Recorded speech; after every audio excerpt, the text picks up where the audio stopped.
Alright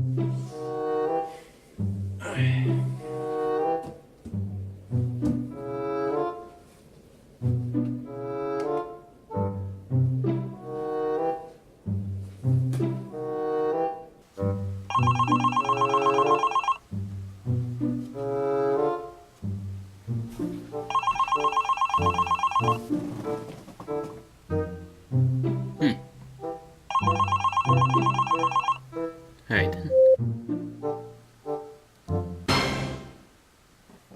What? How are you calling me on my 3DS? And how are you making it ring? Well, I just finished it actually. It acts like a video chat through any device, and yeah. That's cool, but wouldn't it be quicker to text to communicate? No, this is the best way to communicate. We need to start this review, man. Oh, we've announced it on our channels, haven't we? Yep. I guess we go. Alright, ladies and gentlemen out on YouTube, get your critic glasses on, and let's review Megaman 2. And maybe nostalgia critic masks if you have one. It is the 1980s, the beginning of a new era of gaming. Nintendo has just created one of the most famous gaming consoles ever. The NES, or Nintendo Entertainment System as people in the Industrial Revolution might have put it if they were around at the time of its release. This newfound Nintendo power can play games that are bigger than anything the Atari can pull out. Classics like Super Mario Bros., The Legend of Zelda, and Contra became legendary in the video game business. But one game changed the way of how platformers can be different from one another. The Blue Bomber himself, Megaman. This man was created by Capcom, one of the greatest companies without a console of their own. They created a gaming mascot, and his name is Rockman. There was also Roll, his sister. Get it? Rock and roll? Rockman's name was changed to Megaman in the Americas, and his first game was released in America by the same name in 1987, which sold about over 1 million copies. But the second one got more attention, though it was worked on during the developer's free time. Yes, apparently this was the game that's helped start creating a fan base for the series, which this game came out about a year later.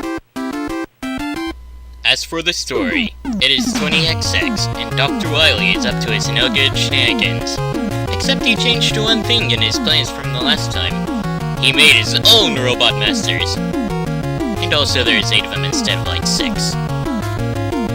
Each robot has its own special ability, like Metal Man and his weapon, the Metal Blade, or Woodman and his weapon, the Leaf Shield. Now that I think about it, I think Dr. Wily had a few screws loose when he was coming up with ideas of robot masters. I mean, literally, a robot made of wood. Who comes up with this stuff? Come on, Woodman can truly be made of wood, right? It's in his name. You'd think he'd be made out of wood, but throwing leaves kind of not threatening. I guess you're right. We'll come back to this later. What Mega Man is known for his games is how the player can choose the stage they want to play first. That itself can be a little difficult to design, since all the levels leading up to the final levels have to be built so that Mega Man can complete the level using only his Mega Buster.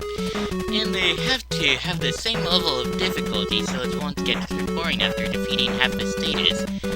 And the difficulty set for those stages could be called hard-ish. Just like classic NES games, they're all hard in today's standards, but since there was a beginning of modern gaming, as of September 2017, even the hardest games need a hard mode. Dark Souls, anyone? Back on topic. Though you can't choose whichever Robot Master to start off on, most players, when they know what they're doing, will go on a certain path to defeat the Robot Masters. It's a good thing about these games that you can figure out how to beat a boss easily by using the start menu and finding the right weapon. Though it can be hard the first time to see which weapon you're selecting with the letter abbreviations. Then you can navigate the menu over to Airman's weapon and hit start.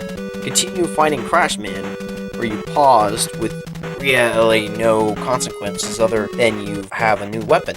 Then you beat Crashman with that weapon. Some weaknesses are not clear, like the previously mentioned Airman's weapon, working very well on Crashman. Then again, the original intent of the Robot Master fights was to defeat them by using trial and error. If Woodman's weapon doesn't work on Metal Man, then try a different weapon.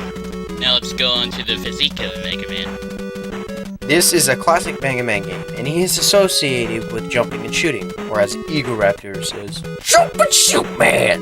Jump and shoots!" Well said, Hair Raptor. Jump and shoot! Can we get back to business now? Oh, sorry. As StarFighter 77-1 had said, jumping and shooting is basically how Mega Man plays. The game's controls are said to be very simple to use, but it can be complicated on how Mega Man carries out the simple task of moving, just like programming an actual machine. Yeah, one slip up, you fall into a pit or hit some enemies, or the occasional spike. The game controls are a little slippery, especially with Flashman stage because of the ice physics.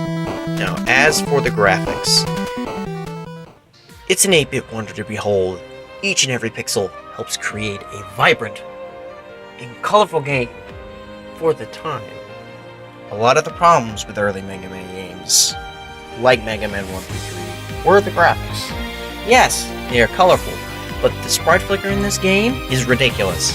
When I first played the game, I just found it a little irritating, but it didn't ruin the experience I had with the game. This game has great graphics for an 8-bit game, and plus, the sprite flicker I mentioned was a problem with earlier NES games that were not released by Nintendo, for what I've heard. I personally did find half of Bubble Man stage a little hard on my opinion of art, but that problem didn't really take away from how much fun we had playing it. Next, we will tell you our opinion of the game. You go first, Tick Wiper.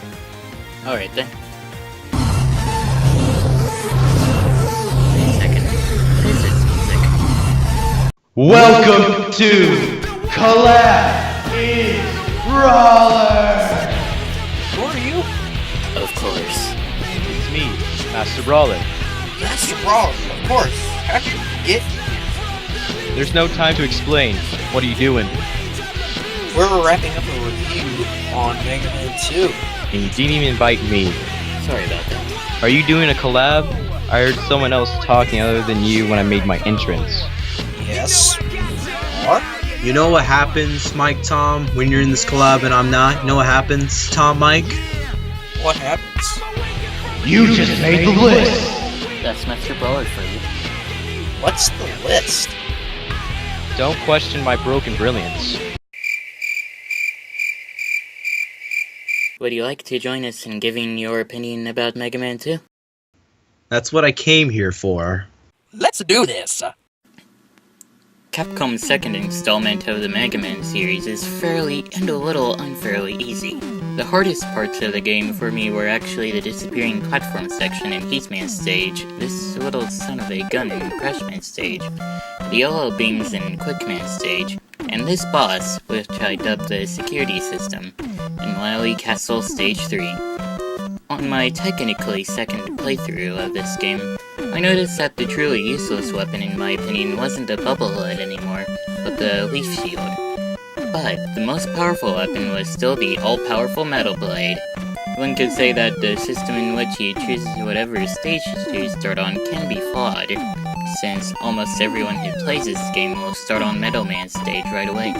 But that was inevitable to happen, since Metal Man's weapon is powerful. It almost feels like the enemies that you face in Mega Man 2 are too much of a variety, since some of them will only be seen in one stage. Then again, they do fit in with the set stages they appear in. All in all, I have neutral feelings toward this game. Guess it's my turn then. Well, my opinion of the game is very high.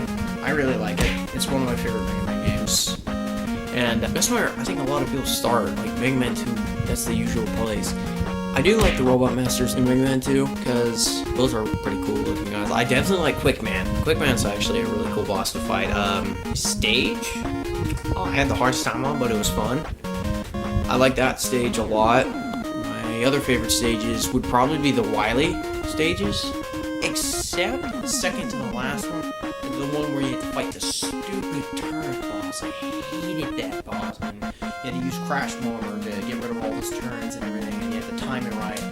And what I did, honestly, is I made sure to get some E-tanks. Like about 4. You can only have 4 in the game, but they were ridiculously helpful. Oh man, I needed those E-tanks. I only had 1 E-tank left for that fight. When I finally beat it, I'm like, oh, it's over. Oh, I'm like, oh, it's ridiculous how hard that boss is, but Wily Machine number 2 was the ridiculously easy with the metal blade. You just throw the metal blade at him. Just ends the boss quickly. But the actual real final boss, right at the end, oh man, I loved every single minute of that fight. Especially when you fall down the hole. Oh man, it was so creepy. No music, just those red drops. But they made this certain sound that I really enjoy from 8-bit games. They're really good, and there's so many things I like about this game, but I like the game. Really love it. Now, my opinion on the second of the Mega Man. The look of the block is better than the original, I say. The title screen is more pleasing with the Mega Man on the skyscraper. Why is he on it? Who knows? The weapon selection is better than the original. It gives the story at the beginning of the game. There's 2 difficulty options. Great for beginners because they can select the normal option. The soundtrack has more memorable tracks. Personally anyway. Now, time to conclude this review of the second of Mega Man. Overall, Mega Man is a gaming classic that we all can enjoy. It is a great game, and I see why this is the favorite of the fan base. Yeah, definitely. We also like to thank Master Brawler for joining us as he pleases. It was an honor crashing your collab. I did enjoy it though. Yeah, thanks for coming and putting me on the list. And also, let's thank, of course, to Kuiper for editing and helping me upload this collab. We have been working on this really hard for you guys. Heck, it took a couple of weeks to finish the script, and recording took up most of our weekend. But we are glad we did this, and enjoyed the ride so far. We hope you enjoyed this video. Thank you for watching. Please like and comment down below what you thought of this video. And hey, if you want us to do another collab, we might. It's up to you guys.